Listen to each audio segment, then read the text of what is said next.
Buenas noches.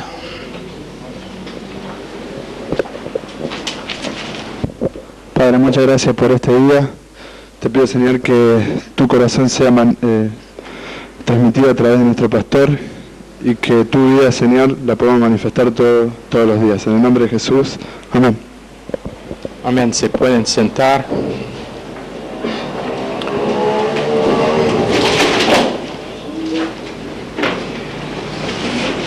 Tranquilo.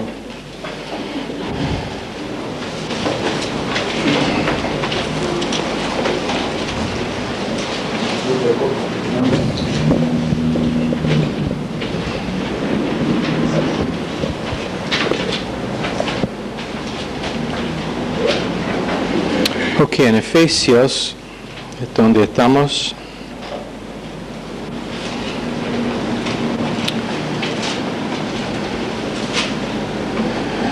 Capítulo 3.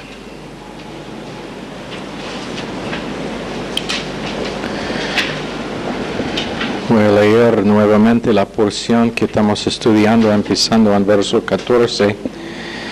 Por esta causa doblo mis rodillas ante el Padre de nuestro Señor Jesucristo, de quien toma nombre toda familia en los cielos y en la tierra, para que os dé conforme a las riquezas de su gloria el ser fortalecido con poder en el hombre interior por su Espíritu, que habite Cristo por la fe en vuestros corazones, a fin de que arraigados y cimentados en amor seáis plenamente capaces de comprender con todos los santos cuál sea la anchura, la longitud, la profundidad, la altura, y de conocer el amor de Cristo que excede a todo conocimiento, para que seáis llenos de toda la plenitud de Dios. Mucho que podemos decir acerca de esta porción de las Escrituras esta noche.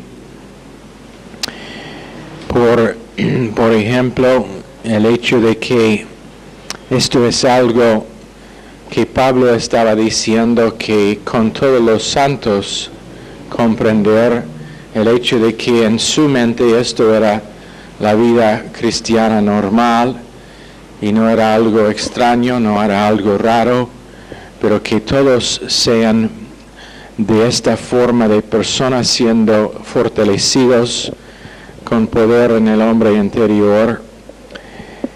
Pero también dice el fin de esto, y primero dice que habite Cristo por la fe en vuestros corazones, aunque Cristo es dentro de cada creyente para que habita, y eso significa para que ha hecho su hogar en el creyente, como hemos enseñado en Pentateuco, Dios viniendo a tabernacular con el creyente, hacer su hogar en el creyente. Para que pase, tiene que ser según la fe, el sistema de doctrina, y realmente menos que uno está siendo fortalecido con doctrina en categorías, la posibilidad de que Cristo habitará dentro de sí es muy poco. Es una gran diferencia entre ser salvo y tener que Cristo habita dentro de nosotros habitualmente. Salvación es algo que es posicional, pero el tener Cristo habitando en nosotros, siendo y estando en su hogar en nosotros, es así. Es como podemos decir que nuestra dirección aquí es 27 de febrero de 1775. Ese es nuestro domicilio. Pero si yo nunca estoy en casa, si siempre estoy viajando, si siempre estoy en otro lugar, no habito aquí. Eso puede ser mi domicilio, puede ser mi dirección, pero la verdad es que es muy raro que estoy en casa. Y esa es la diferencia entre dos creyentes. Uno, en que Cristo tiene su dirección en ese creyente, pero otro donde realmente está en su hogar permanentemente, constantemente morando allá. Pero muchas cosas que podemos decir acerca de esta porción. Y Jesús dice en Juan 1:14 que la ley vino por Moisés, pero gracia y la verdad por medio de Jesucristo. Y la verdad es doctrina. La verdad es doctrina. Y ¿cuántos creyentes tienen gracia pero sin doctrina? Y eso quiere decir sin la definición necesaria para tener una manifestación de esa gracia. Pero a la vez hay otro grupo que tiene doctrina pero sin gracia. Ellos tienen la definición pero sin el corazón de manifestar la naturaleza de Jesucristo. Pero en Colosenses 4:6 dice, gracia sazonado con sal, que quiere decir que para que conozcamos gracia siempre tiene que tener la definición de la palabra de Dios, de doctrina en categorías, o realmente no es gracia.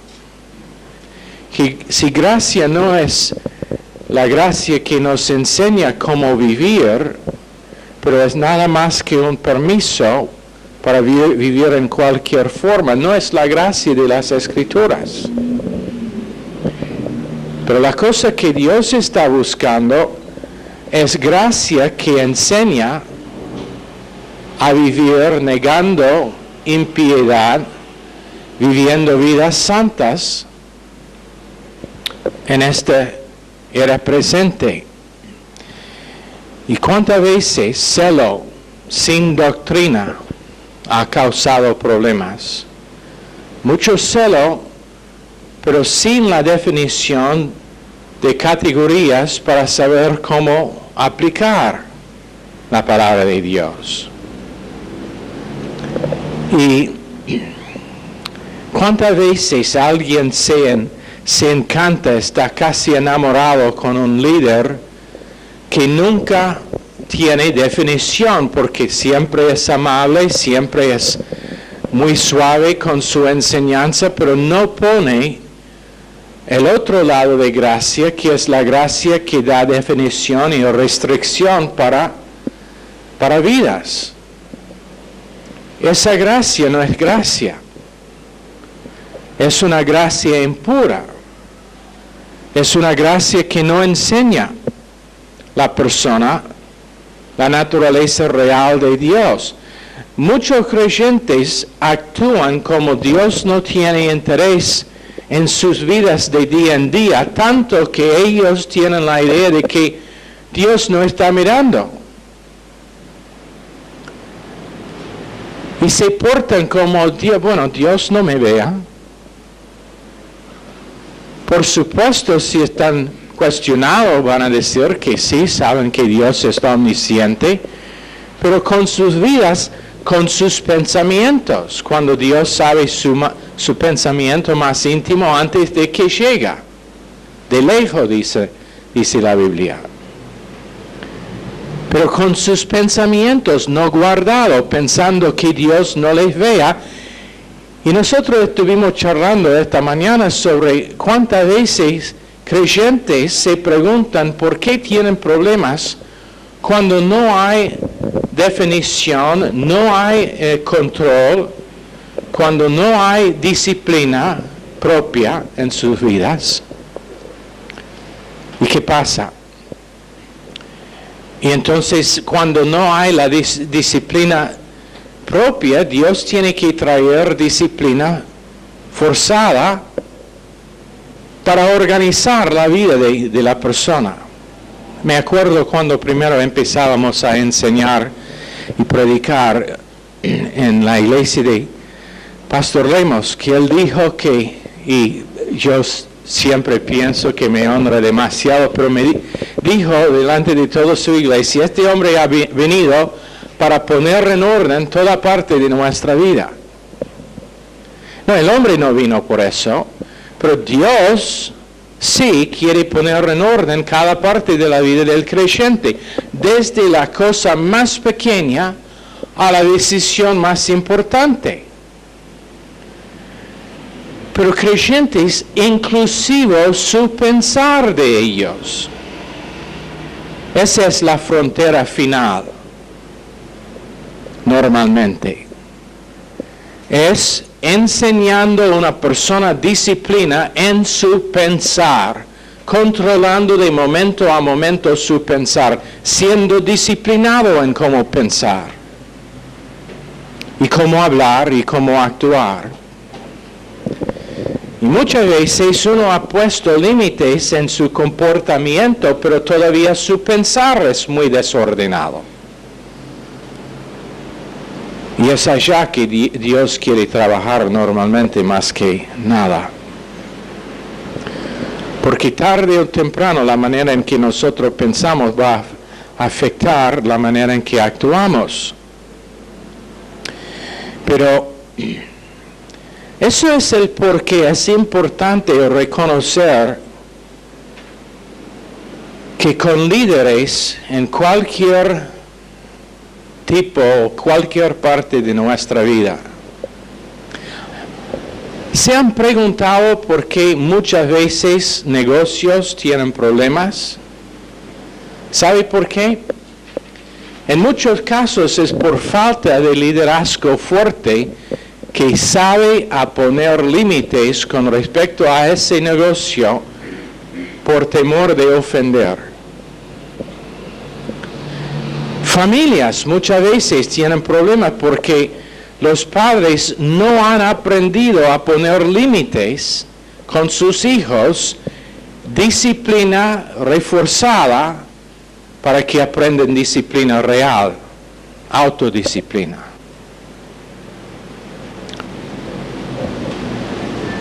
Y especialmente en este continente, puede ser más en Argentina que en otras partes de Latinoamérica, pero no sé por seguro. Existe este gran temor de ofender, de decir o hacer algo que va a ofender a alguien. Entonces no dice nada. No queremos hacer nada que ofenda. Pero le pregunto algo. ¿Debe ser así la vida de un creyente? No tenemos que estar ofensivo a propósito, pero a la vez Jesús echó del templo con un látigo los que cambiaron plata. Entró en una sala más pequeña que eso y empezó a gritar a los fariseos, llamándolos sepulcros blanqueados llenos de huesos de hombres muertos. Eso no es exactamente un complemento. Y fue enojado cuando lo hizo. ¿Por qué? Porque Dios salva o por medio de palabras suaves o por medio de palabras de amenaza de tal lugar como el infierno. Y es lo mismo en la vida del creyente. Menos que el creyente aprenda la necesidad de aceptar disciplina de Dios, nunca va a crecer. Y cuando digo disciplina, no estoy hablando de castigo por haber hecho algo mal. Y normalmente así está recibido disciplina, cuando debe estar visto como entrenamiento en cómo vivir la vida. Damián me pagó un complemento recién. Estábamos bromeando antes de que empezó la radio. Y estaba, no sé, creo que estaba amenazando a Michelle con no sé qué cosa. Más trabajo, menos sueldo. No sé si ninguno de los dos es posible, pero después dije a Damián, y empecé con él también, y dije, no soy un jefe horrible. ¿Sabe lo que me dijo? Sí, pero lo necesitamos. Bueno, menos que nosotros tenemos entrenamiento, y entrenamiento implica que hay cosas que no sabemos todavía. Gran sorpresa, ¿no? Cosas que no sabemos. ¿Y cómo sería la actitud nuestra cuando la gracia está sazonado con sal? ¿Sabe lo que es el propósito de sal? ¿Qué es? ¿Preservativo? En culturas antiguas se usó sal para preservar sobre largo tiempo porque no habían heladeras. Para curar. No sé cuántas veces alguien se ha cortado y no tiene un antibiótico y digo, póngale sal allá en el corte. Ay, no, eso me va a doler. Por supuesto, pero te va a cuidar contra infección también. Preservativo, curativo. Pero ¿sabe qué más hace sal? Da sed. Para que conozcamos mejor Él, que es el único que puede satisfacer la sed nuestra.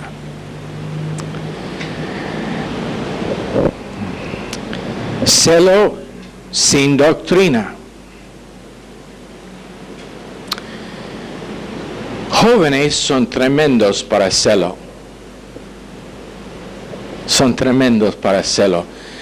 Cuando un joven tiene ganas de servir a Dios, es una cosa tremenda, es una fuerza poderosa. Pero también es como un caballo que necesita estar frenado. Tiene que estar dirigido. ¿Cómo se llama las cosas de cuero con qué? ¿Cómo? Riendas, sí.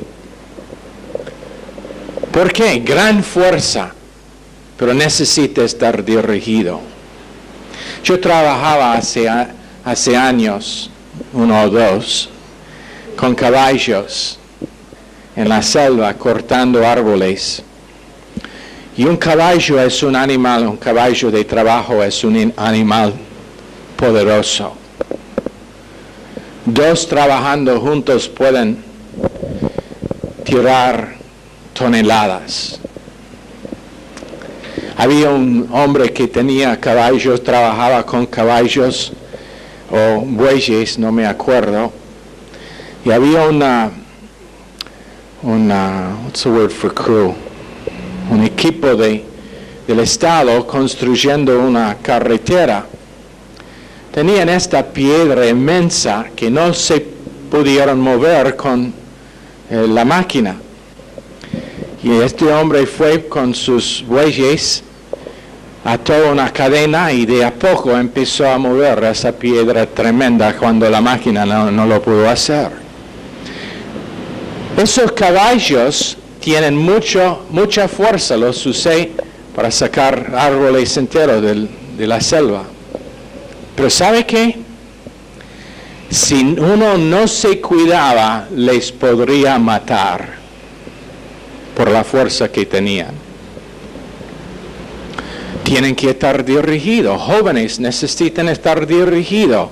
Mucho celo, mucho poder, pero necesitan estar con las riendas de vez en cuando, dirigido o frenado.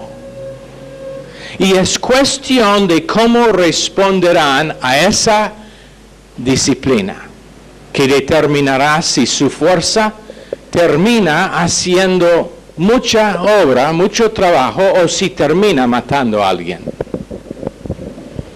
Pastores jóvenes han hecho más daños en las vidas de gente que se puede conocer por su celo. No sabiendo cuándo callar la boca, y siendo todavía joven, yo también quiero aprender cuándo callar la boca. Pero necesitan estar dirigidos para alcanzar su potencial. Y a veces eso se requiere estar con alguien que sabe manejar esas riendas. Me acuerdo de este hombre para que trabajé. Él había trabajado toda su vida con caballos. Tenía trofeos que había ganado con ellos. Me acuerdo una primavera. Tenía un equipo de 2 caballos con que estaba sacando leña de la selva.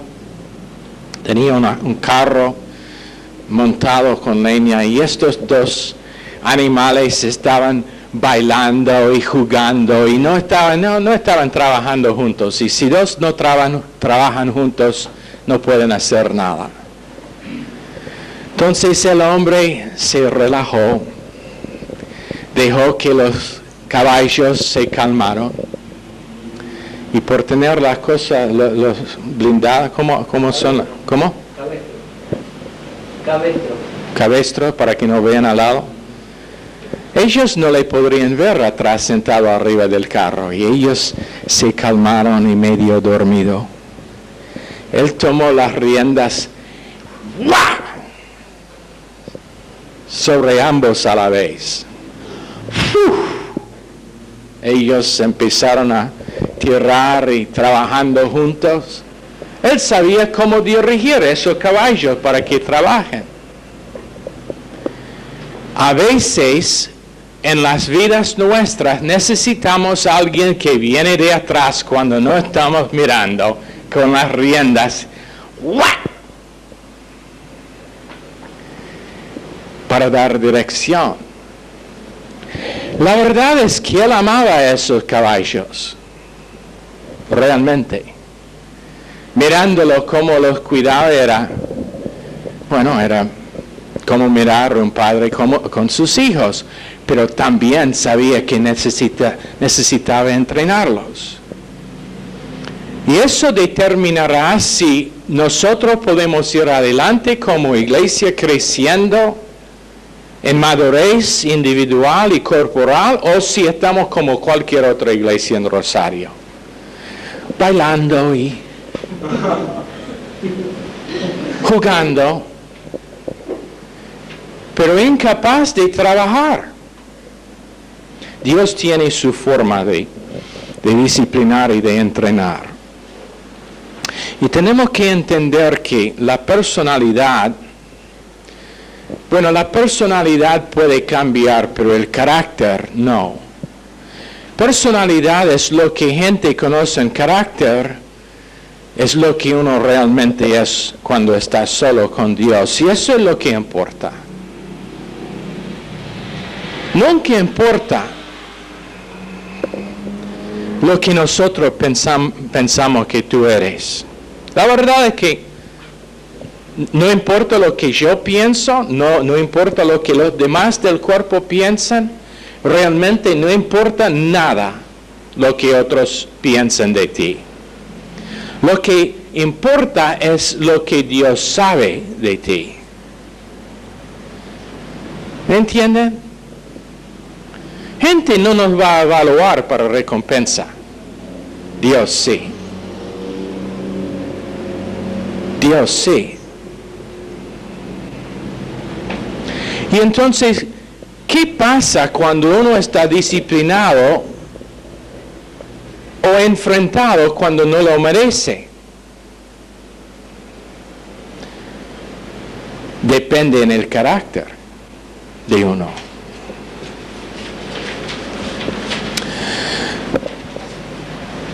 Alguien ha dicho, hay 2 tipos de caballos.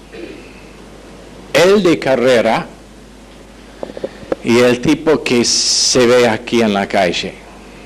¿Cómo decir nag? An old nag. You don't know what a nag is? Un caballo roto, digamos, que no es un buen caballo. Dos tipos, uno de carrera y el tipo que es listo para morir. Si uno latiga es un verbo también para latigar, latiga a un caballo de carrera, corre más rápido. Pero si latiga a este tipo aquí en la calle, se va a caer y morir. ¿Sabe por qué? Diferencia de carácter. Diferencia de corazón. Y el asunto es, ¿qué tipo de caballo sos? ¿De carrera o común aquí? A veces me siento mal por esos pobres caballos. Había uno aquí hace un par de años y tuvimos un montón de escombros que alguien paró con su caballo y quiso llevarlo, quiso cobrarnos unos pesos. Y estaba tanto peso que levantaba el pobre caballo del suelo. Y estaba en la punta de los pies intentando. Pobre caballo. Creo que finalmente se rompió el carro. Tenía que venir otro. Y me siento mal por esos pobres caballos. Viendo cómo están tratados. Michelle se acuerda y se va a morir de risa. Pero hay otro, y eso es el que tiene espíritu. Ese caballo roto, bueno, lo puede guiar con una soga. Caballo de carrera necesita frenos y riendas. Y alguien que tiene fuerza para controlarlo. ¿Qué tipo de caballo sos?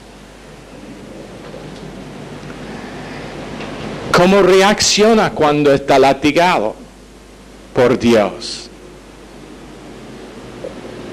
¿Te caigas y mueras o empieza a correr más rápido? Bueno,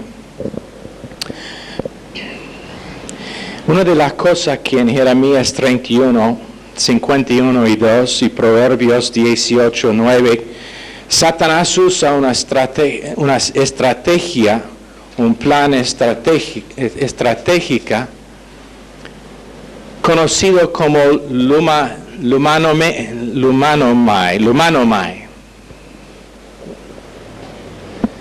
Y el propósito es arruinar o malgastar. Lumanomai, L-U-M-A-N-O-M-E-I. Y el propósito es arruinar o malgastar. Arruinar un matrimonio, malgastar el amor del cuerpo, arruinar relaciones. Y por eso Jesús dijo que el enemigo no vino por otro motivo que matar, hurtar y destruir. Satanás existe por un propósito.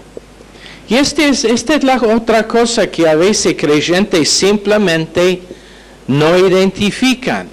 Igual con que a veces no identifican que Dios está mirando, tampoco identifican que Satanás está mirando. Y es atento por propósito del humano, destruir, arruinar, hurtar con su estrategia, que es organizar detalles. Él sabe su tendencia carnal, él sabe dónde están las debilidades de su carne. Y pensando que él simplemente, creyentes actúan como él es en control de todas las cosas en su alrededor, cuando algo mal pasa a ellos es la culpa de un demonio, pero niegan con sus actitudes el hecho de que Él está aquí en su hombro, intentando hacer la misma cosa que Dios, y que es controlar su pensar.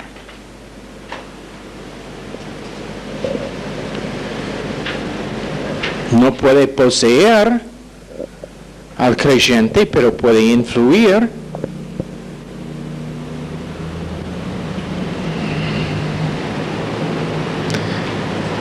¿Y qué es la cosa que dice?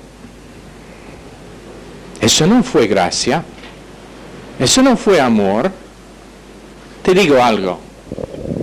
Cualquier que nosotros recibimos de Dios es gracia. ¿Me escucharon? Si Dios nunca nos da más que aire y vida, esa es gracia. Favor inmerecido. No tenemos derecho a vida.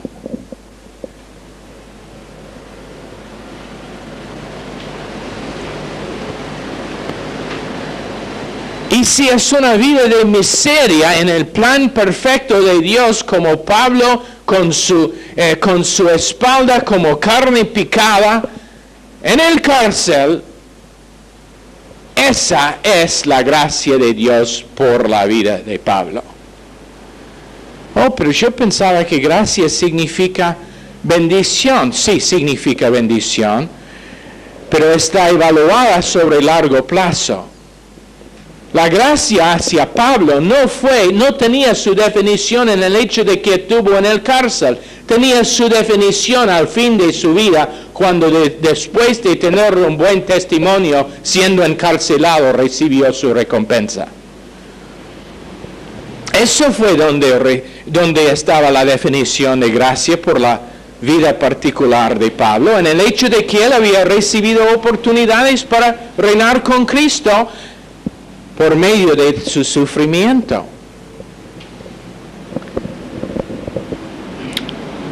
Pero ¿qué pasa? Eso no fue amor. Eso lo que dijo la persona no fue amor. El asunto no es lo que dijo la persona. El asunto es lo que dijo Dios por medio de la persona. Lo que era la intención de Dios en lo que hizo la persona. Posiblemente era equivocado lo que dijo o hizo. Pero el asunto es por qué Dios lo permitió en la vida mía. Hemos tenido en la vida nuestra como matrimonio unas veces cuando cosas nos pasaron que en el momento nos parecían muy mal. Y en un caso, un hombre que era responsable después de más que 10 años, me dijo, ¿sabe que nunca te pedí perdón por lo que pasó, pero me doy cuenta del hecho de que me equivoqué? Le dije, porque era una área en que Dios me había trabajado, olvídelo porque fue olvidado hace largo tiempo.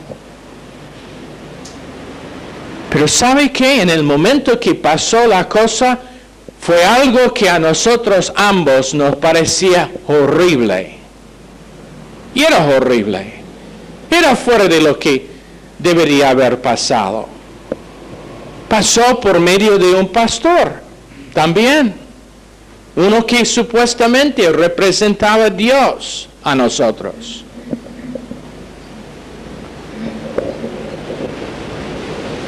Pero el asunto no fue lo que dijo o hizo tal hombre. El asunto es que Dios tenía algo que hacer en nuestras vidas que Él no pudo cumplir de otra manera.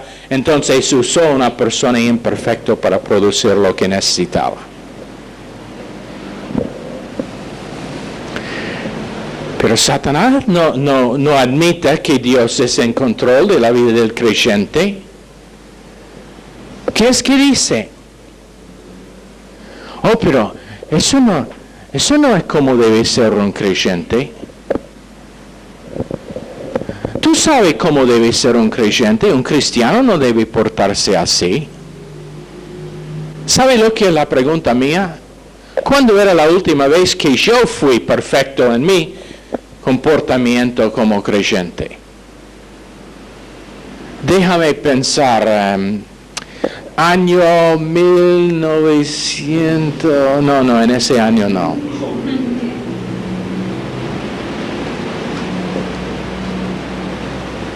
El asunto siempre es que Dios está trabajando. Satanás viene para matar, robar y destruir.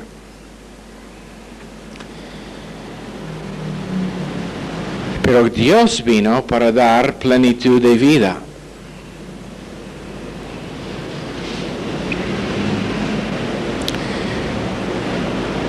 Es cuestión de cómo pensar. ¿Quién va a creer lo que dice Dios o lo que dice Satanás? ¿En qué va a meditar lo que dice Satanás o lo que dice Dios? Estaba pensando en esa pareja que fueron en ese accidente horrible hace un par de noches y la chica de 24 años perdió su vida. El esposo, de lo que sabemos, no sé si ahora es consciente o no, pero pasando de conciencia a inconsciencia, no sabía que su esposa había fallecido. Estaba pensando en eso. Y empecé a orar. Por favor, Señor, no deje que sea mal interpretado tu naturaleza por esta cosa horrible que ha pasado. Porque el enemigo lo piensa por mal, pero tú lo piensas por bien. No deje que sea mal interpretado. ¿Cómo reaccionaríamos nosotros, casado un mes, con todo su futuro adelante? Tan rápido. Una muerta, 3 hospitalizados, sirviendo a Dios con planes para su futuro con Dios.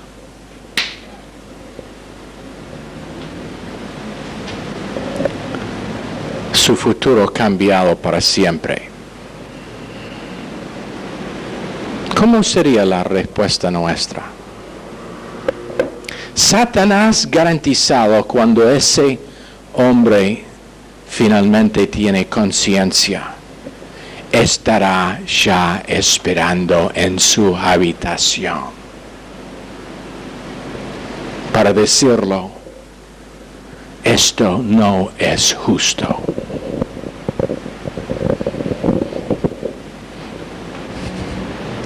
Pero el Salvador también estará allá. Estará esperando para decir, te amo tremendamente. Esto será para tu bien, no para tu mal.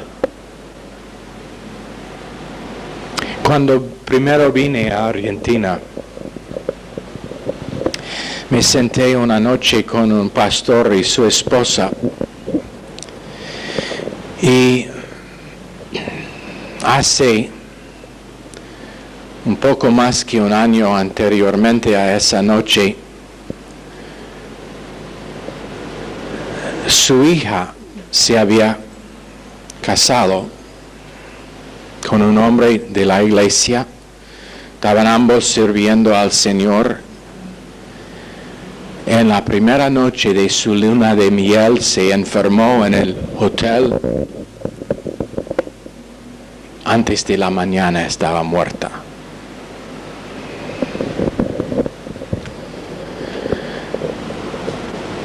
Aproximadamente un año después,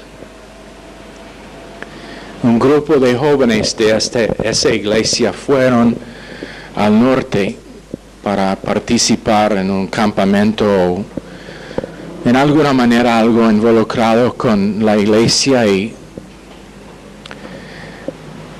en la vuelta, involucrado en un accidente de tránsito, 4, inclusive el esposo de esa hija, perdieron sus vidas.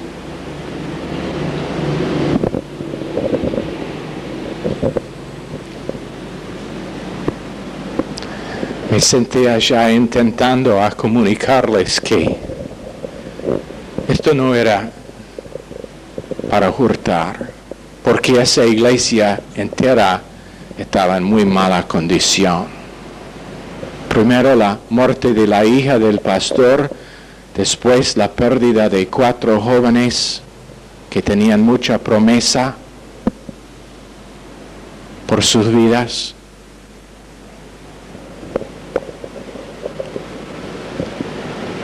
¿Cuánto habían comprado la mentira de Satanás? La madre sentó allá y me preguntaba, ¿es esto algún tipo de castigo para nosotros?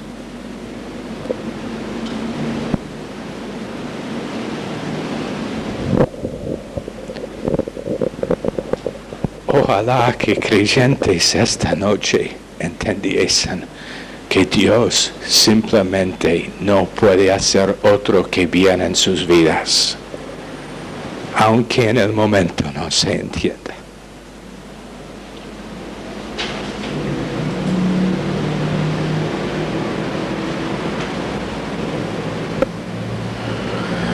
Vendrán cosas en la vida del creyente que no se pueden entender, no importa cómo intenta.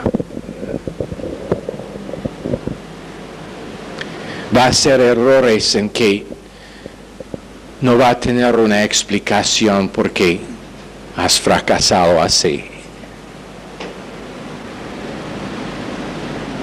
Dios nunca es el autor de pecado, ni en la vida tuya ni en la vida de otra persona. Pero la cosa que te puedo decir esta noche es que su amor nunca cambia.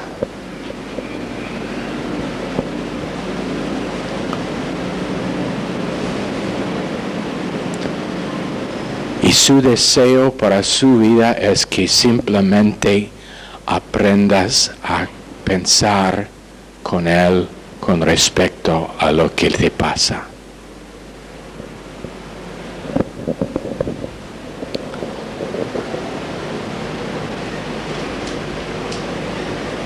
Eso es lo que significan estos versos.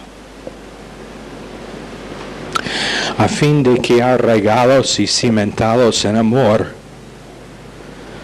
seáis plenamente capaces de comprender con todos los santos cuál sea la anchura, la longitud, la profundidad y la altura, y de conocer el amor de Cristo que excede a todo conocimiento, para que seáis llenos de toda la plenitud de Dios. Satanás tiene su plenitud, es confusión, es robo, es dolor, es pérdida, es sufrimiento.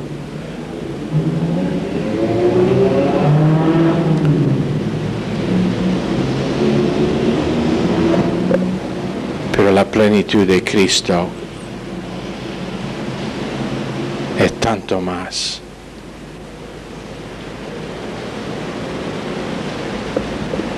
Señor, bendice esta clase a cada persona esta noche. Pedimos en el nombre precioso de Jesús. Amén. están despedidos.